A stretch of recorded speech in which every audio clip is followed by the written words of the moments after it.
guys, I made a delicious smoothie for lunch. It's an acai smoothie. Oh, doesn't look very good to have the old wrapper, does it?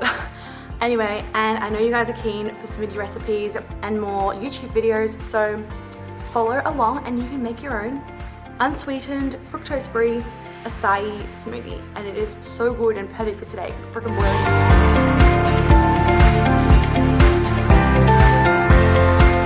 Alright, so you're gonna add about that much frozen cauliflower instead of banana.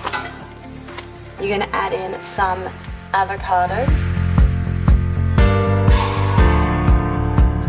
And now you're gonna add in cinnamon, wheatgrass, Beauty Chef Glow powder, maca powder, the unsweetened acai.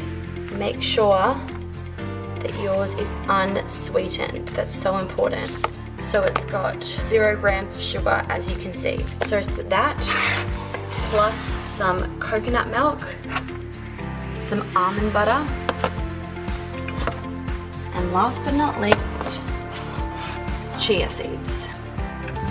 So you're gonna add all of that into your smoothie, about a spoonful of each. Then once you do that, you're gonna add water and we're gonna blend it up.